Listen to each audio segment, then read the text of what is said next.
You know, Eddie, one of the greatest genius musicians in rock ever. I'm not jealous. I'm not, dislike the guy. Sammy Hagar was the voice that launched Van Halen into a new stratosphere, the Red Rocker who helped craft some of the band's most unforgettable anthems. But behind the fame, fortune, and chart-topping hits, Hagar was fighting a far more personal battle. Now, at 76, he has finally broken his silence, revealing the untold truth behind his shocking departure from one of rock's most legendary bands. Was it ego? Betrayal? Or something deeper and more human? The real story is far more complex than fans ever imagined. To understand why Sammy is speaking out now, we have to go back to where it all began. Before the spotlight found him, Sammy Hagar was just a kid wandering the sun-soaked streets of Fontana, California in the 1950s. His family, like many working-class households of the time, faced constant financial hardship, moving from one modest home to the next. Despite the challenges, Sammy discovered joy in one thing: music. At age 11, everything changed when he scraped together enough money to order a $40 guitar from a Sears catalog. It was a simple, unremarkable guitar, but it lit a fire that would guide the rest of his life. Without any formal training, he locked himself in his bedroom and taught himself to play, filling the house and the neighborhood with raw, unfiltered rock and roll. By 14, he had formed his first band, the Fabulous Castles. While they never broke into the big leagues, the thrill of performing live ignited something permanent in him. At 17, he snuck into the Swing Auditorium in San Bernardino to see the Rolling Stones perform live. That show changed everything. The energy, rebellion, and sheer power of that night confirmed what Sammy already suspected: his destiny was music. When high school ended, Sammy faced a defining choice: follow a conventional path or risk everything on his passion. He chose the latter, dropping out of school and throwing himself headfirst into the world of music. The years that followed were anything but glamorous. Hagar fronted several local bands: the Johnny Fortune Band, Big Bang, Skinny, and Dust Cloud. Each band added to his experience and sharpened his skills, but none brought him instant fame. To survive, he picked fruit, mowed lawns, delivered newspapers, whatever it took to get by. Still, he never lost sight of the dream. Through all the rejection and uncertainty, his passion for music only grew stronger. By the early 1970s, Sammy's dedication began to pay off. Influential figures in the music industry started to take notice, and the opportunities that would one day lead to his role in Van Halen began to appear on the horizon. His solo career gained momentum with hits like "I Can't Drive 55," establishing him as a powerhouse vocalist with undeniable charisma and grit. Meanwhile, the story of Van Halen was already in motion. The band's roots stretched back to the Netherlands, where brothers Alex and Eddie Van Halen were born into a musical family. After immigrating to the U.S. in 1962 and settling in Pasadena, California, the brothers formed their first band, the Broken Combs, during their school years. In 1972, they joined forces with vocalist David Lee Roth and bassist Mark Stone to form Mammoth, soon renamed Van Halen when they discovered another band already had the name. Stone was replaced by Michael Anthony, completing the classic lineup. Van Halen built their reputation in clubs and backyard parties, quickly developing a loyal fan base with their electrifying performances and innovative sound. Their big break came in 1978 with the release of their self-titled debut album, which featured tracks like "Runnin' with the Devil" and their iconic cover of "You Really Got Me." The album shot to number 19 on the U.S. charts, achieving gold and platinum status. Eddie's revolutionary guitar work and Roth's showmanship made them instant rock gods. Despite their success, internal tensions began to simmer.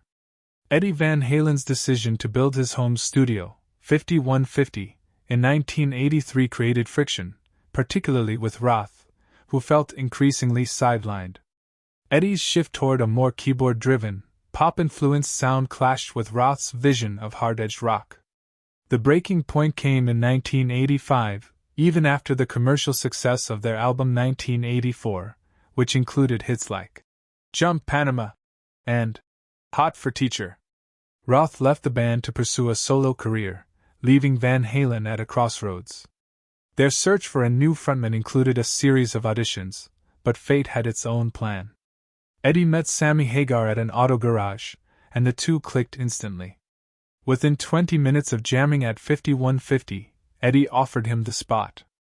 Hagar, already a solo star, brought a new energy to the band, less flamboyant than Roth, but more grounded and vocally versatile. Thus began the Van Hagar era.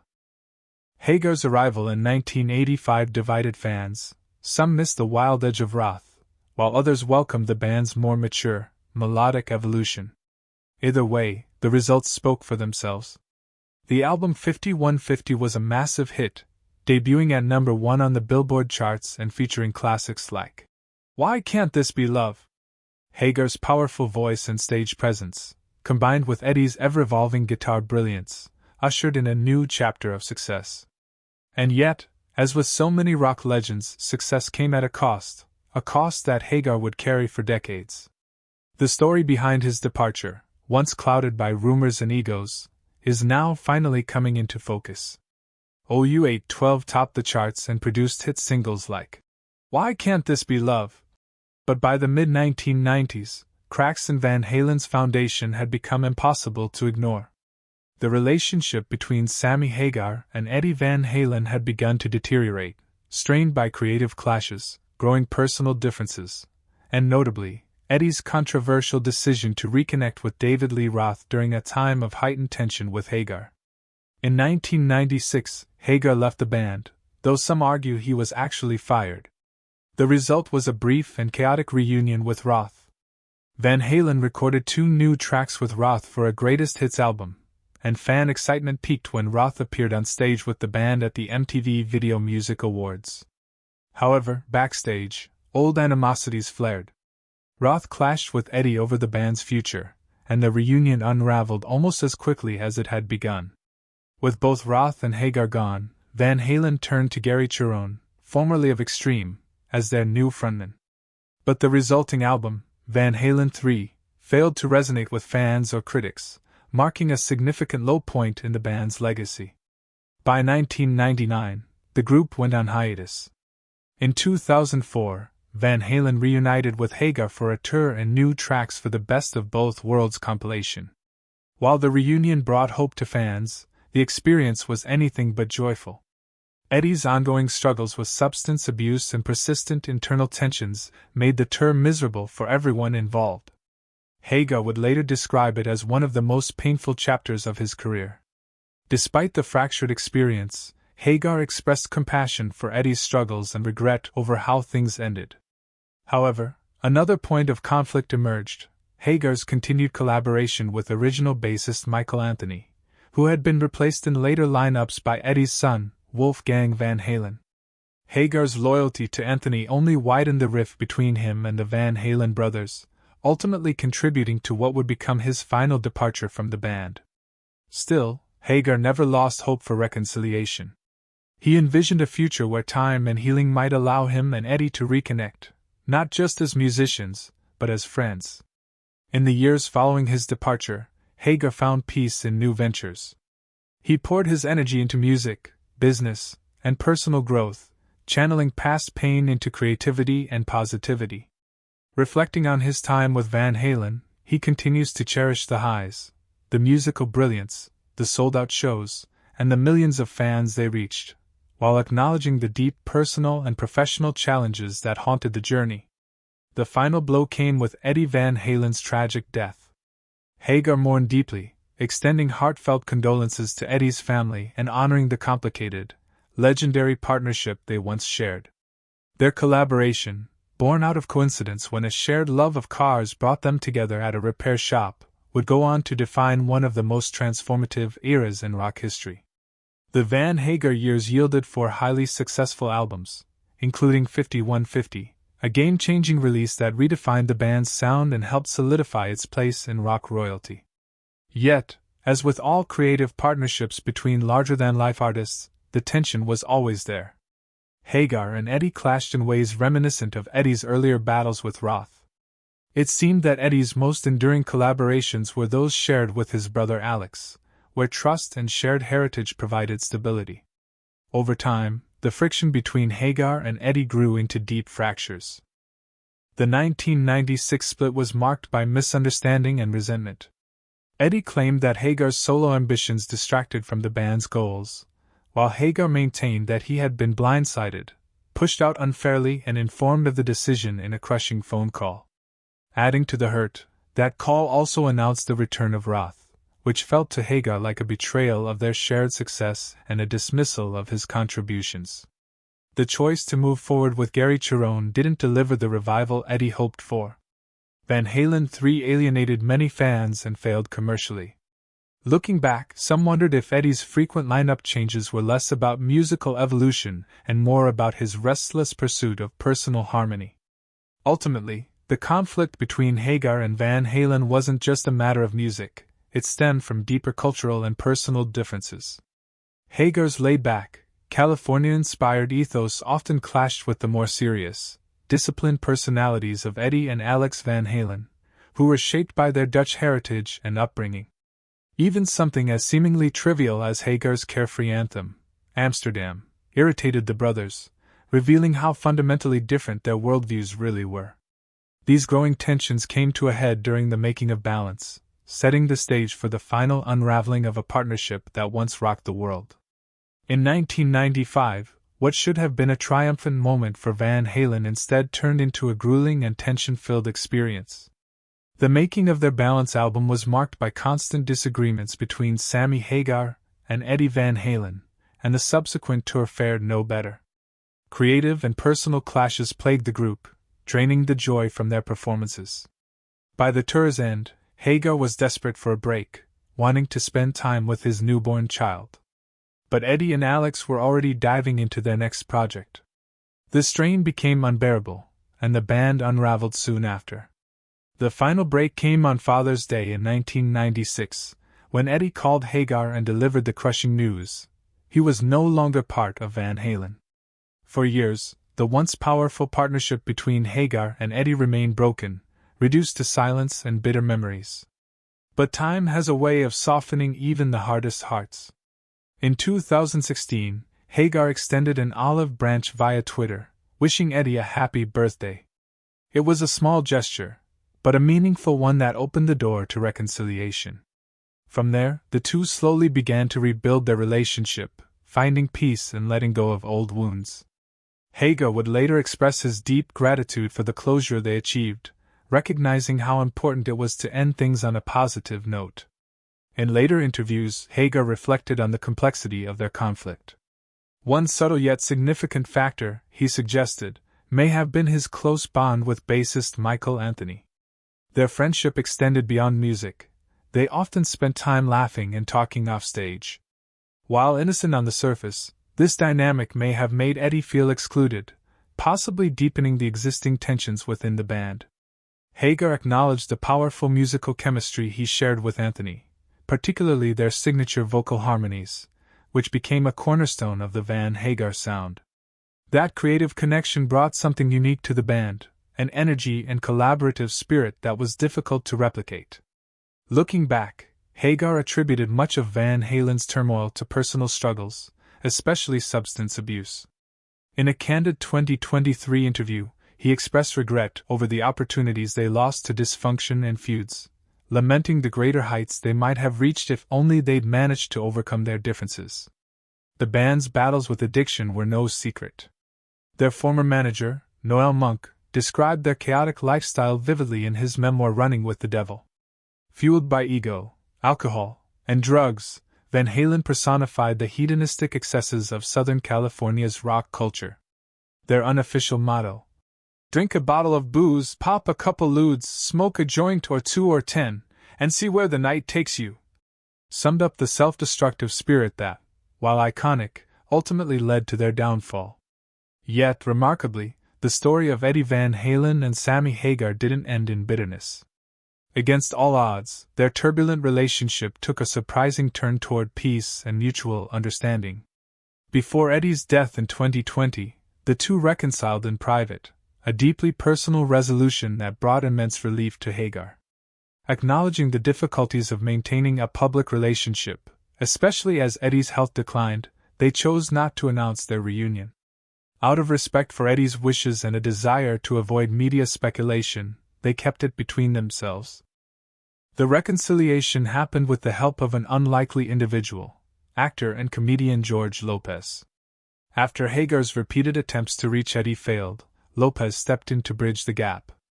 Thanks to his intervention, the two musicians finally spoke again. Their first conversation was awkward, but it opened the door to genuine, heartfelt exchanges. They decided to keep their renewed friendship out of the spotlight, focusing instead on healing old wounds and cherishing the time they had left as friends. For Hagar, that reconciliation was life-changing. He expressed immense gratitude for the chance to reconnect with Eddie, believing those conversations brought closure, peace, and emotional healing. Without that final opportunity to make amends, Hagar admitted, he would have carried deep regret for the rest of his life. Since then, he has spoken often about the importance of resolving conflicts, expressing love, and offering forgiveness, even in the most difficult circumstances. Reflecting on their time together, Hagar also recognized the creative synergy they once shared. In a Fox News interview, he explained how Eddie saw in him a vocalist who could truly understand and perform his complex musical ideas. Their collaboration wasn't just successful, it was electric, and it left behind a legacy that continues to resonate with rock fans across generations. The partnership between Sammy Hagar and Eddie Van Halen allowed the legendary guitarist to explore new musical frontiers, resulting in some of Van Halen's most iconic work. Reflecting on their complex relationship, Hagar expressed regret over certain details he shared in his memoir, acknowledging that the book may have unintentionally cast Eddie in an overly negative light.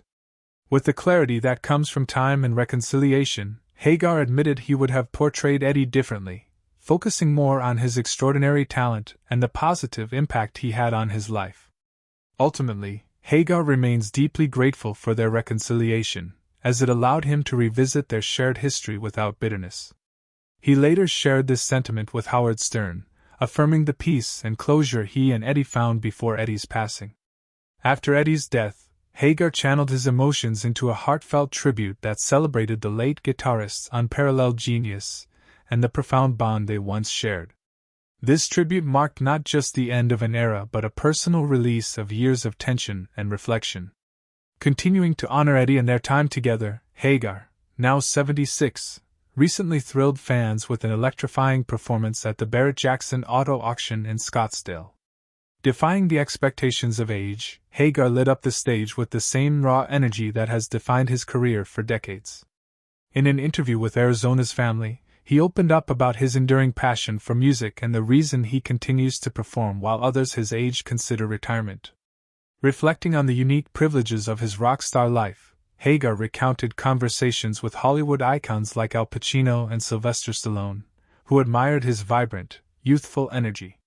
While promoting his new line of cocktails and the Best of All Worlds 2024 summer tour, Hagar humbly acknowledged his continued success and the gratitude he feels for being able to keep doing what he loves. Looking back on his years with Van Halen, he fondly recalled the band's legendary live performances, naming tracks like Heavy Metal Right Now, Top of the World, and Why Can't This Be Love as enduring fan favorites. He expressed a special fondness for Heavy Metal, a song that reignites his youthful energy every time he performs it. Hagar likens himself to other enduring rock icons like Mick Jagger and Keith Richards, artists who continue to perform driven purely by love for the stage. Beyond music, Hagar has proven to be a savvy entrepreneur, founding the Cabo Wabo restaurant chain and launching his own rum brand. For him, creativity is the common thread between music and business. Both require passion, intuition, and a willingness to take risks. He sees strong parallels between crafting a hit song and building a successful business. Both demand trust in one's vision and the courage to follow it. In August 2023, Hagar brought his electrifying stage presence back to Arizona, performing at the Talking Stick Resort Amphitheater in Phoenix. The show took fans on a nostalgic journey through his storied career, blending solo hits with Van Halen classics. The set honored the band's legacy while celebrating Hagar's own unique contributions, creating an unforgettable night of rock for longtime fans. When asked about retirement, Hagar was clear: so long as he can deliver high-quality performances, he has no plans to stop. His gratitude for his audience and his commitment to creating memorable experiences continue to fuel his enduring career. In late 2023, Hagar announced his highly anticipated Best of All Worlds tour, a celebration of Van Halen's music featuring a powerhouse lineup: Michael Anthony on bass, Joe Satriani on guitar, and Jason Bonham on drums. The tour kicked off in West Palm Beach with a dynamic 21-song set that honored Van Halen's legacy while showcasing Hagar's solo career. The opening night featured 12 Van Halen-era tracks alongside fan-favorite solo cuts like "There's Only One Way to Rock." Satriani wowed audiences with his guitar mastery, even playing part of his solo with his teeth in tribute to Eddie Van Halen, while Anthony added nostalgia by taking lead vocals on "Ain't Talkin' About Love." The night also included a solo by Satriani that paid direct homage to Eddie's signature style. In an interview with Ultimate Classic Rock, Hagar explained why he chose to include so many Van Halen tracks in the setlist. Though initially hesitant to revisit the material, he now embraces it as a way to thank the fans for their unwavering support. For Hagar, the focus has shifted from making statements to crafting unforgettable memories. The response to the tour has been overwhelmingly positive, with fans embracing the mix of Van Halen classics and Hagar's solo work. However, the tour hasn't been without controversy. In an interview with Billboard, Alex Van Halen criticized the tour, expressing disappointment at not being invited to participate. He claimed the show doesn't fully capture the true essence of Van Halen and voiced concern about the band's legacy being represented without the full original members. Despite the critique, Hagar's intent remains rooted in gratitude, celebration, and honoring the legacy of a band and a friendship that changed rock history forever. Alex Van Halen has made it clear that he has no interest in participating in any Van Halen-related projects, expressing that the current lineup doesn't fully represent the band's legacy. Despite multiple outreach efforts from Sammy Hagar inviting him to join the tour, Alex has remained unresponsive. Still, as Hagar continues to electrify audiences night after night, one song seems to encapsulate his lasting energy and enduring spirit, a timeless hit that remains a fan favorite. Sammy Hagar's career reads like the blueprint of a rock and roll dream. From his explosive beginnings with Montrose to his legendary run with Van Halen, Hagar has continuously redefined what it means to be a rock star. Known for fusing hard rock with melodic storytelling, he's become an enduring icon in the genre. Among his many achievements, Hagar regards as one of his most personal and meaningful songs, a reflection of the man behind the music. While Hagar has built his legacy on high-energy anthems like Pound Cake, which celebrates the carefree, rebellious spirit of rock, he's never shied away from deeper themes. Songs like Dreams speak to hope and purpose, and even in his early days with Montrose, Hagar explored universal human experiences, love, loss, and the fleeting nature of life, encouraging listeners to embrace every moment. Stands apart in his discography. A heartfelt tribute to his daughter, the song reveals a softer, more introspective side of the Red Rocker. Its poignant lyrics, set against a driving rock riff, create a compelling contrast that captivates listeners. Hagar has often called a pinnacle of his songwriting, a deeply personal work that fuses poetic lyricism with powerful instrumentation. To him, it's not just a love letter to his daughter, it's also a reflection of his growth as both an artist and a father. The song stands as a testament to music's transformative power to express life's deepest emotions. While some might view as overly sentimental, Hagar's sincerity and vulnerability elevate it, making it one of the most emotionally resonant pieces in his catalog. Its impact is comparable to the heartfelt works of legends like Freddie Mercury and John Lennon. In many ways, feels like a forerunner to Dave Grohl's Miracle, both songs exploring the profound themes of fatherhood, love, and emotional depth that often go untapped in rock music. While unconventional for the genre, their honesty and authenticity underscore what music is truly about: connection. And while unveiled Hagar's heart, there was still one legendary band he had always dreamed of joining. In a surprising revelation during an interview with Classic Rock magazine, Hagar shared that he had once hoped to audition for the iconic rock band Foreigner. Unfortunately, financial constraints at the time made it impossible.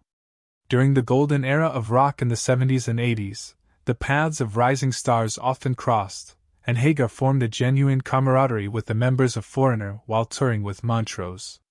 Over the years, this bond grew into a lasting friendship rooted in mutual respect for each other's talents. Decades later, Hagar paid tribute to this connection by inducting Foreigner into the Rock and Roll Hall of Fame.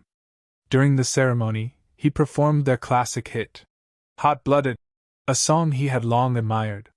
For Hagar, it was more than just a performance, it was a full-circle moment. With his signature humor, he admitted he had always dreamed of singing Hot-Blooded earlier in his career but never got the opportunity. He even revealed that there was a time he considered replacing Lou Gramm as Foreigner's frontman. Although his vocal style made him a natural fit, logistical obstacles prevented it from becoming reality. Nevertheless, Hagar holds deep respect for Gramm and the original Foreigner lineup, recognizing their immense impact on rock history. Stepping into Gramm's shoes for the Hall of Fame performance wasn't without its challenges. Hagar admitted feeling slightly intimidated by the iconic status of the song. He recounted a humorous moment during rehearsal when Gramm, ever the perfectionist, gently corrected his timing. The exchange was lighthearted and reflected the genuine camaraderie between two powerhouse vocalists who share an intimate understanding of the craft. Both Hagar and Gramm are known for their dynamic stage presence and vocal range, and they often laugh about adapting their techniques to keep up with the demands of aging while still thrilling fans with unforgettable performances. If you enjoyed this story, don't forget to like, subscribe, comment, and turn on post notifications to stay updated with more legendary rock content.